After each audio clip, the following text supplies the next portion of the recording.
আজ ঢাকা মহানগর দক্ষিণ বিএনপির কর্তৃক আয়োজিত আলোচনা সভায় বক্তব্য প্রদান করেন ঢাকা মহানগর দক্ষিণ বিএনপির আহ্বায়ক রফিকুল আলম মজনু।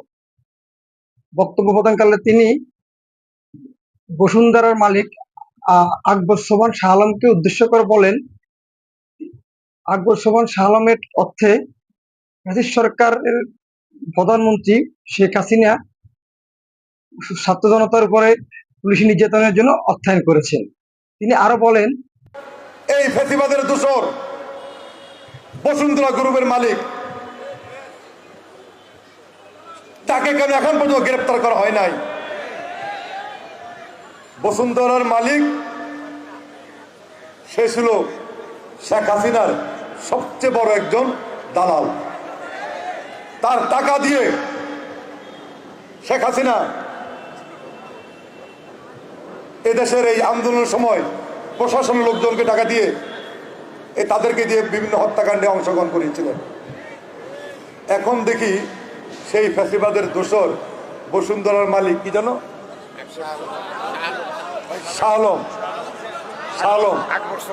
আকবর সোবহান শাহ আলম। আমরা প্রশাসনের কাছে, এই অন্তর্বর্তীকালীন সরকারের কাছে আমরা বলতে চাই, এই শাহ আলমের থেকে আর বড় কোনো খুনি হাসিনার দোসর বাংলাদেশ ছিল না।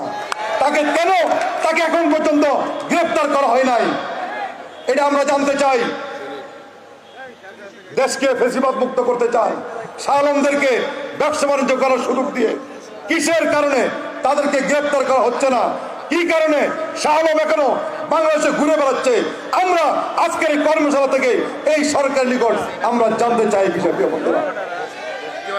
আমরা এটাও জানতে চাই, কোনো কিছুর বিনিময়ে শাহ আলম কি আবার নিজেকে বাংলাদেশের রাজনীতিতে প্রতিষ্ঠিত করেছেন কিনা সেই বিষয়ে আমরা জানতে চাই।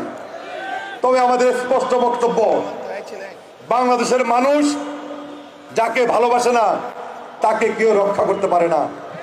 এই শাহ আলমদেরকে কেউ রক্ষা করতে পারবে না। এদেরকে যেখানে পাবো সেখানে এদেরকে প্রতিহত করতে হবে। বন্ধুরা, এই শাহ আলমের 5 তারিখ আগে, 3 দিন আগে যে বক্তব্য, সমস্ত তার বক্তব্যগুলা টেনে টেনে দেখা উচিত। তিনি কি বলেছেন?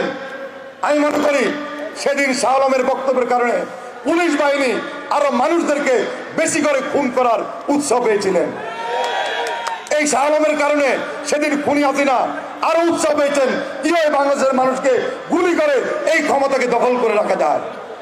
সুতরাং মুখে মুখে বলছেন দেশকে ফ্যাসিবাদ মুক্ত করবেন, আমাদের সাথে ফাইজলামি করেন। আমরা লেখাপড়া বুঝি না, রাজনীতি বুঝি না, সব আপনারা রাজনীতি বুঝেন। আমরা ঘাস কেটে এখানে আসি নাই,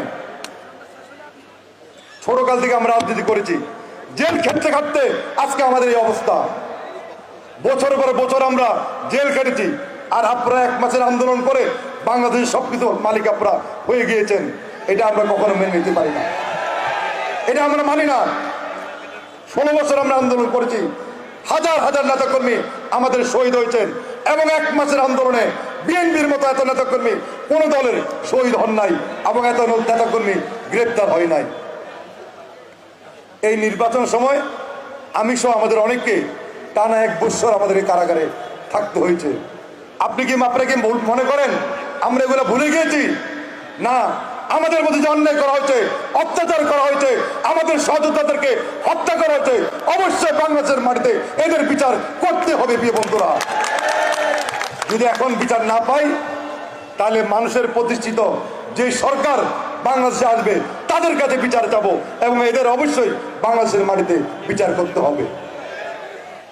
প্রিয় বন্ধুরা, আজকের বক্তব্য দীর্ঘায়িত করব না, আপনাদের বলবো আসুন আমরা ঐক্যবদ্ধ হই। আমাদের নেতা তারেক রহমানের নেতৃত্বে আমরা ঐক্যবদ্ধ হব। যে কোনো কর্মসূচি তিনি ঘোষণা করবেন আমরা রাজপথে ঝাঁপিয়ে সেই কর্মসূচিকে আমরা সফল করব। আর আমাদের দীর্ঘদিনের যে আশা আকাঙ্ক্ষা ছিল একটি সুষ্ঠু নির্বাচন হবে, একটি সুন্দর বাংলাদেশ প্রতিষ্ঠা হবে, একটি সুন্দর নির্বাচন হবে, আমরা ভোট দিয়ে আমাদের পছন্দের ব্যক্তিকে আমরা নির্বাচিত করব। যতদিন আমাদের সেই আশা আকাঙ্ক্ষার প্রতিফলন না ঘটবে, বিএনপি জনগণের পাশে থেকে প্রয়োজনে আবার আন্দোলন সংগ্রামের মধ্য দিয়ে একটি সুস্থ নির্বাচনের দাবি আদায় করে, প্রিয় বন্ধুরা। সেই জন্য আমরা ঐক্যবদ্ধ আছি, সবাই বলে আছি। তারেক রহমান যদি কোনো কর্মসূচি ঘোষণা করেন, আপনি আসবেন? দেখেন আজকে দ্রব্যমূল্যের যে ঊর্ধ্বগতি, 8 মাস সংস্কার নিয়ে ব্যস্ত, কিন্তু বাংলাদেশের মানুষ ঠিক মতো খেতে পারছে কিনা সেই বিষয়ে কারো কোনো বক্তব্য নাই। 16 বছর আমরা আন্দোলন করেছি, 16 বছর।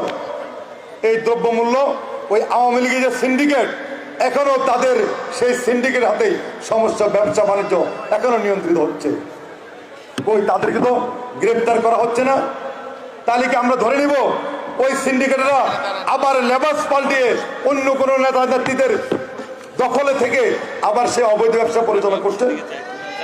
আমরা অনতিবিলম্বে এই রমজানের পূর্বে দ্রব্যমূল্যের যে ঊর্ধ্বগতি, তার থেকে মানুষকে রক্ষা করার জন্য এই বিষয়ে গুরুত্ব রাখার জন্য আমরা অনুরোধ করব। এবং এই এলাকায় যারা হাজী সেলিমের নেতৃত্বে সন্ত্রাস করেছিল, তাদেরকে আওতায় এনে বিচারের আওতায় এনে তাদেরকে বিচার করতে হবে।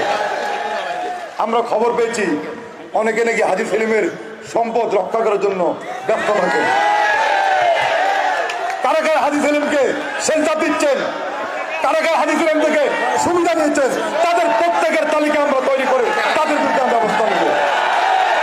কোনো ফ্যাসিবাদ দোষর আমরা তাদের পক্ষে আমরা সাপোর্ট করব না।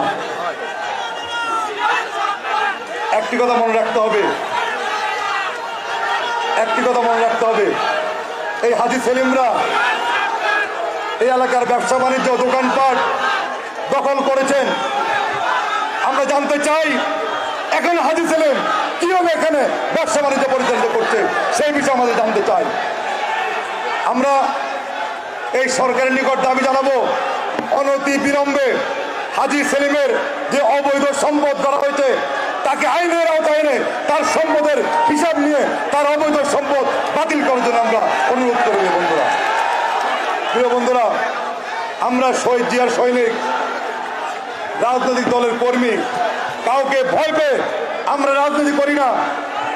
16 বছর এই ফ্যাসিবাদের বিরুদ্ধে আন্দোলন করেছি, সংগ্রাম করেছি, জেল খেটেছি। কখনো এই ফ্যাসিবাদের সাথে আমরা মিলিনি, এই ফ্যাসিবাদের সাথে দালালি করি নাই, এই অবৈধ সরকারের দালালি আমরা করি নাই। তাই বলতে চাই, আসুন শহীদ জিয়ার স্বপ্নের বাংলাদেশ আমরা প্রতিষ্ঠা করি। যেই বাংলাদেশের জন্য খালেদা জিয়া বারবার কারাগারে গিয়েছেন, এদেশের স্বাধীনতা সার্বভৌমত্ব রক্ষার জন্য বেগম জিয়া এই অপশক্তির সঙ্গে আপোষ করেননি। আসুন আগামী দিনে তারেক রহমানের নেতৃত্বে একটি সুন্দর বাংলাদেশ প্রতিষ্ঠা করি। এটা হবে আজকে এই কর্মশালা আমাদের প্রত্যয়। সেই প্রত্যয়ে আপনাদেরকে ধন্যবাদ জানাচ্ছি। খোদা হাফেজ। বাংলাদেশ জিন্দাবাদ।